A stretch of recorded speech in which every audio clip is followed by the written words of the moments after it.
അക്ഷരാർത്ഥത്തിൽ ഗാസയെ ചുട്ടരിക്കുകയാണ് ഇസ്രായേലി സേന. ചൊവ്വാഴ്ച പുലർച്ചെ ഹമാസിനെതിരെ ഗാസയിലേക്ക് വീണ്ടും ആക്രമണം ആരംഭിച്ചതിനു ശേഷം ഒരു നിമിഷം പോലും ഇസ്രായേൽ പാഴാക്കുന്നില്ല. ഗാസയിൽ ഹമാസിന്റെ സാന്നിധ്യമുള്ള എല്ലാ ഇടങ്ങളിലേക്കും ഇസ്രായേലിന്റെ വമ്പൻ ആക്രമണങ്ങൾ ആരംഭിച്ചിരിക്കുന്നു. ഗാസയുടെ മുക്കും മൂലയിലും ഹമാസ് വേട്ട തുടരുകയാണ് ഇസ്രായേലി സേന എന്നുള്ള വിവരം പുറത്തു വരികയാണ്. കഴിഞ്ഞ ദിവസം അർദ്ധരാത്രി നടത്തിയ ആക്രമണത്തിൽ മാത്രം 71 പാലസ്തീനികൾ കൊല്ലപ്പെട്ടു എന്നാണ് പാലസ്തീൻ അനുകൂല മാധ്യമങ്ങളും പാലസ്തീൻ അതോറിറ്റിയും നൽകുന്ന വിവരം.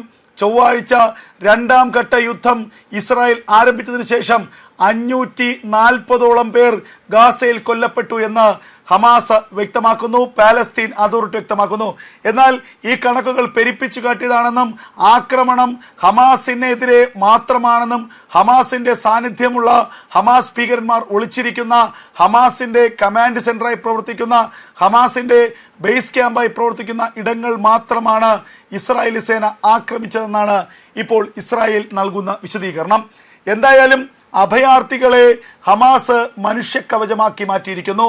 അഭയാർത്ഥികളെ മുന്നിൽ നിർത്തി, സാധാരണക്കാരായ പാലസ്തീനികളെ മുന്നിൽ നിർത്തി അവരെ കവചമാക്കിക്കൊണ്ടാണ് ഹമാസ് ഇപ്പോൾ പ്രവർത്തിക്കുന്നത് എന്ന ഗുരുതരമായ ആരോപണം ഇസ്രായേൽ ഉന്നയിക്കുന്നുണ്ട്. ഒരു കാര്യം വ്യക്തമാണ്, ഇസ്രായേൽ പ്രധാനമന്ത്രി ബെഞ്ചമിൻ നെതന്യാഹു നേരത്തെ തന്നെ ഒരു കാര്യം പറഞ്ഞിരുന്നു. അതായത്, ഇനി ഞങ്ങൾ ഗാസയിൽ യുദ്ധം ആരംഭിച്ചാൽ ആ യുദ്ധം ഇടയ്ക്ക് വെച്ച് നിർത്തില്ല. 2 തവണ ഞങ്ങൾ അമേരിക്കയുടെയും സഖ്യരാജ്യങ്ങളുടെയും ഒക്കെ സമ്മർദ്ദത്തിന് വഴങ്ങി 2 തവണ യുദ്ധത്തിൽ നിന്ന് ഞങ്ങൾ പിന്മാറിയതാണ്. എന്നാൽ ഇനി ഒരിക്കൽ കൂടി യുദ്ധം ആരംഭിച്ചാൽ അത് ഗാസയിലെ ഹമാസിന്റെ സമ്പൂർണമായ അന്ത്യം കണ്ട ശേഷം മാത്രമേ ഞങ്ങൾ നിർത്തൂ. ഇപ്പോൾ ഇതാ യുദ്ധത്തിന്റെ രണ്ടാം ഘട്ടം ഇസ്രായേൽ ആരംഭിച്ചിരിക്കുമ്പോൾ നിലവിൽ കാണുന്ന ആക്രമണ രീതി നോക്കുകയാണെങ്കിൽ, പരിശോധിക്കുകയാണെങ്കിൽ എല്ലാം സംഹരിക്കാനുള്ള വമ്പൻ നീക്കത്തിലാണ് ഇസ്രായേൽ. ഗാസയിലുടനീളം എയർ സ്ട്രൈക്കുകൾ, ഗാസയുടെ വിവിധ പ്രദേശങ്ങൾ, ഖാൻ യൂനിസ്, ജബാലിയ, ബൈത്തുൽ ലഹിയ തുടങ്ങിയ എല്ലാ മേഖലകളിലേക്കും, റഫയിലേക്കായിരുന്നു കഴിഞ്ഞ ദിവസം ഏറ്റവും അധികം മിസൈലുകൾ അയച്ചത്. അങ്ങനെ ഗാസ സ്ട്രിപ്പിലുടനീളം തെക്കെന്നോ വടക്കെന്നോ മധ്യഗാസയോ എന്നുള്ള യാതൊരു വേർതിരിവുമില്ലാതെ, അഭയാർത്ഥി ക്യാമ്പുകളാണെന്നോ റെസിഡൻഷ്യൽ ഏരിയ ആണെന്നോ ഒന്നുമുള്ള വ്യത്യാസമില്ലാതെ ഹമാസിനെതിരെയുള്ള ആക്രമണം ഇസ്രായേൽ ശക്തമാക്കുകയാണ്.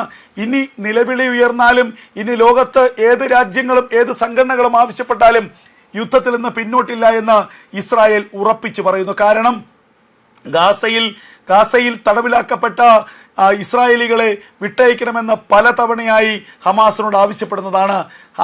ആദ്യ വെടിനിർത്തൽ ഏകപക്ഷീയമായി അട്ടിമറിച്ചത് ഹമാസ് ആണെങ്കിൽ, രണ്ടാം വെടിനിർത്തൽ ഏകദേശം 50 ദിവസത്തോളം അടുക്കുമ്പോൾ ബന്ദികളെ വിട്ടയക്കാത്തതിന്റെ കാരണത്താൽ ഇസ്രായേൽ തന്നെയാണ് അട്ടിമറിച്ചിരിക്കുന്നത്. ഇസ്രായേലിന്റെ ആക്രമണം ഗാസയിലേക്ക് ചൊവ്വാഴ്ച മുതൽ ഉണ്ടായിരിക്കുന്നു. ഇപ്പോൾ ഇതാ തുറന്ന യുദ്ധത്തിലേക്ക് ഗാസ പോകുന്നു എന്നുള്ള വാർത്തകൾ പുറത്തു വരുന്നു. ഇസ്രായേലിന്റെ പീരങ്കിപ്പടയും ഇസ്രായേലിന്റെ വമ്പൻ സേനയും ഗാസയുടെ അതിർത്തികളിൽ കാത്തു നിൽക്കുകയാണ്. ഇരമ്പിക്കയറാനുള്ള നീക്കങ്ങൾ ആരംഭിച്ചിരിക്കുന്നു. ഗാസയുടെ വിവിധ മേഖലകളിലേക്ക് ഇസ്രായേലിന്റെ സൈന്യം എത്തിച്ചേർന്നിരിക്കുന്നു എന്നുള്ള വാർത്തകൾ പുറത്തു വരുന്നു. 2 ദിവസത്തിനിടയിൽ 540ഓളം പേർ ഗാസയിൽ കൊല്ലപ്പെട്ടു എന്നുള്ള വിവരങ്ങളാണ് പുറത്തു വരുന്നത്.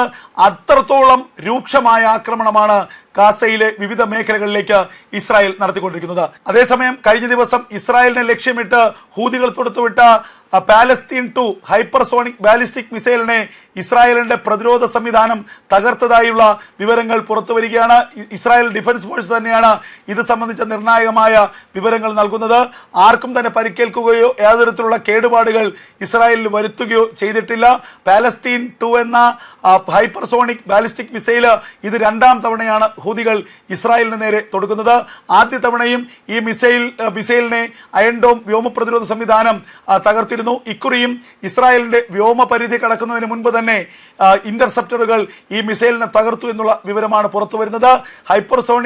ഹൈപ്പർസോണിക് ബാലിസ്റ്റിക് മിസൈലിന്റെ ഉത്തരവാദിത്തം ഹൂതികൾ ഏറ്റെടുത്തിരിക്കുന്നു. ഇത് തുടക്കം മാത്രമാണെന്നും ഇസ്രായേലിനുള്ളിലേക്ക് ഇനിയും നിരന്തരമായ ആക്രമണങ്ങൾ ഉണ്ടാകുമെന്നുമാണ് ഇപ്പോൾ ഹൂതികൾ വ്യക്തമാക്കിയിരിക്കുന്നത്.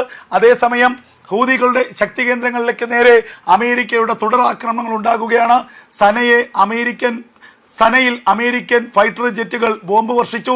സനയടക്കമുള്ള വിവിധ മേഖലകളിലേക്ക് ഹൂതികളുടെ ശക്തി കേന്ദ്രങ്ങളിലേക്ക് അമേരിക്കയുടെ ആക്രമണം ഇനിയും ഉണ്ടാകും എന്നുള്ള വിവരങ്ങൾ പുറത്തു വരികയാണ്. ഹുദൈദ തുറമുഖത്തെ ലക്ഷ്യമിട്ട് ഇസ്രായേലിന്റെ ആക്രമണവും ഉടനുണ്ടായേക്കാം എന്നുള്ള വാർത്തകളാണ് പുറത്തു വരുന്നത്. പശ്ചിമേഷ്യ ഒന്നാകെ യുദ്ധക്കെടുതിയിലേക്ക് നീങ്ങുകയാണ്. അമേരിക്ക യമനെ ലക്ഷ്യമിട്ടുകൊണ്ടുള്ള നിരന്തരം വ്യോമാക്രമണം നടത്തുന്നു. ഗാസയിലെ ഹമാസിനെ ലക്ഷ്യമിട്ടുകൊണ്ട് ഇസ്രായേലിന്റെ ആക്രമണങ്ങൾ ഓരോ മണിക്കൂറുകളിലും പുരോഗമിക്കുകയാണ്.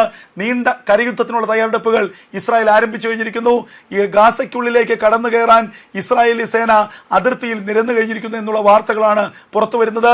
40-50 ദിവസം നീണ്ട സമാധാനത്തൊടുവിൽ ഹമാസിനെ എന്നേക്കുമായി ഇല്ലായ്മ ചെയ്യുന്നതിനുള്ള വലിയ ഓപ്പറേഷനുള്ള നീക്കമാണിപ്പോൾ ഇസ്രായേൽ നടത്തിക്കൊണ്ടിരിക്കുന്നത്.